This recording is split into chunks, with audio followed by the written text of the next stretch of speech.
අයිබෝන් කියලා පිළිගන්නවා ස්ටෙප් විත් සඳරුවන් YouTube channel එකට. අද මම ඔයාලට මේ වීඩියෝ එකෙන් අරන් ඉන්නේ දකුණු කොරියාවේ මහා පරිමාණව භාණ්ඩ ගබඩා කරන full automated building එකක් හදන කම්පැනි එකක් ගැන. මේ හදන store room building වල vehicle වගේම ඕනෑම heavy equipments ගබඩා කරන්න පුළුවන්. පේන්න තියෙන rack design එකේ විතරක් පැරට් 4ක් තියන්න පුළුවන්. එතකොට මේ හතරේ එකක 1.5ක ටොන් 1.5ක බර දරන්න පුළුවන්. ඒතර මේ පෙන්නන ඩිසයින් එකේ මෙතන විතරක් ටොන් 6ක බරක් දරන්න පුළුවන් රැක් එකක් තමයි මේ තියෙන්නේ. ඒතර මේ වගේ ලොකු බිල්ඩින් එකක වගේ රැක් ගොඩක් වදිනවා. එතකොට ඒකේ විශාල බර ප්‍රමාණයක් ටොන් ගානක බර ප්‍රමාණයක් මේ බිල්ඩින් එකක් ඇතුලේ දරාගෙන ඉන්නවා. ඔක්කොම හැන්ඩල් කරන්නේ රොබෝ ආර්ම්.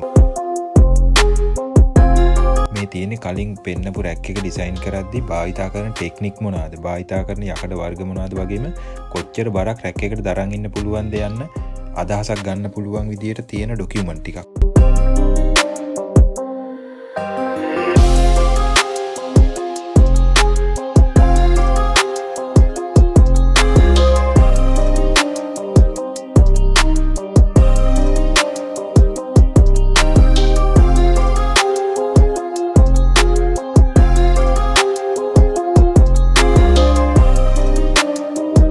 මේ බිල්ඩින් එක හදන්න අවශ්‍ය යකඩ මේ වගේ ලොකු ප්‍රොසෙස් එකක් තියෙන මැෂින් එකකින් කපනවා. මේ මැෂින් එකේ සම්පූර්ණ වීඩියෝ එක මම ලබන සතියේ ඔයාලට අරන් ඉන්නම්. තියෙන්නේ කපපු යකඩ ප්‍රෙස් මැෂින් වල තරලා සිදුරු දාලා වෙල්ඩින් අංශයට යොන්ජොප් කරන්න ගෙනාපුවා.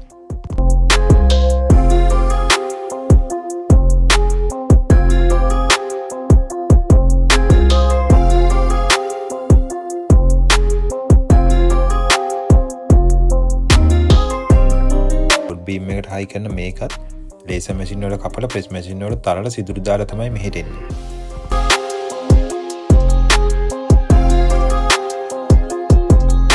ඒ හදන බිල්ඩින් එකේ එක කොටසක් මේ විදියට කෑලි එකලස් කරලා මෙතන වෙල්ඩින් කරලා හදා ගන්නවා. මේ විදියට මෙතන මුළු බිල්ඩින් එකේම කෑලි ඔක්කොම ගේනවා. ගෙනල්ලා වෙල්ඩින් කරලා ඔක්කොම පේන්ට් එකට අරන් යනවා.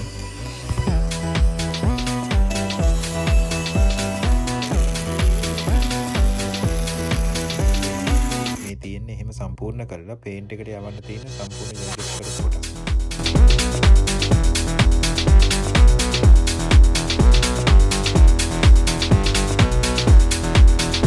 පේන්ට් එකට බඩු ටික ආවෙන් පස්සේ බිල්ඩින් එකේ අවශ්‍ය කොටස් ඒ අදාළ පාට වලට මෙතනදී පේන්ට් කරගන්න සිද්ධ කරගන්නවා.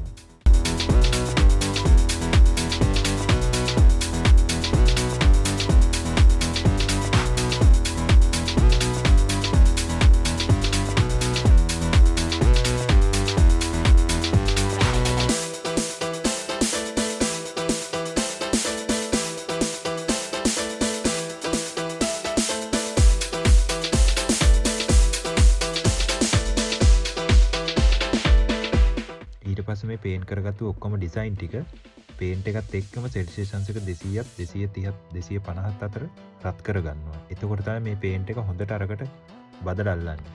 හෝල් එක ඇතුලේ හැම වෙලාවෙම කන්ට්‍රෝල් කරන්න පුළුවන් සෙල්සියස් අංශක ප්‍රමාණයකට හැම වෙලාවෙම රත් වෙනවා. සාමාන්‍යයෙන් 230 250 ඇතුළත තමයි මේ හැම යකඩයක්ම වගේ රත් කරන්නේ. එතකොට ක්වොලිටියට මේ පේන්ට් එක හොඳට අල්ලලා හිටිනවා.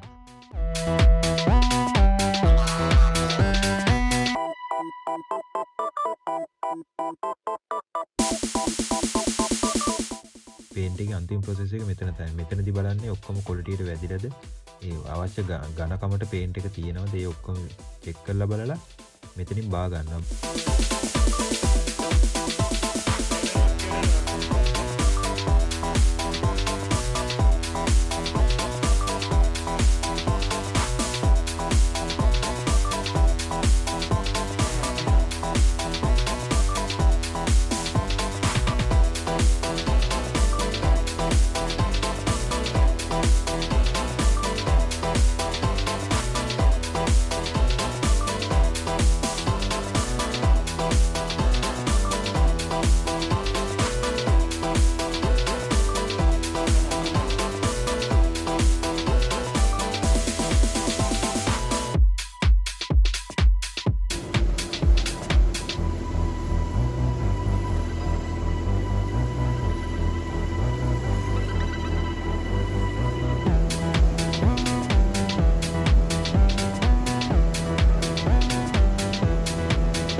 මේ තියෙන ප්‍රොජෙක්ට් එකේ අන්තිමම ලෙවල් එක. මෙතන තමයි ප්‍රොජෙක්ට් එකේ සියලුම කන්ස්ට්‍රක්ෂන් ටික යන්නේ.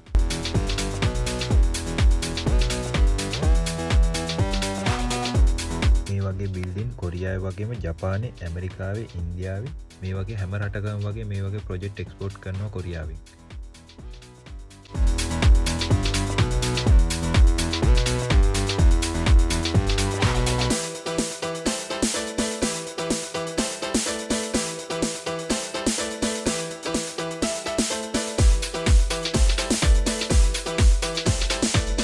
වටිනා වැදගත් වීඩියෝකින් තවත් දවසක හමු වීමේ බලාපොරොත්තුවෙන් ඔබෙන් සමු ගන්නවා. ඔබට සුබ දවසක්.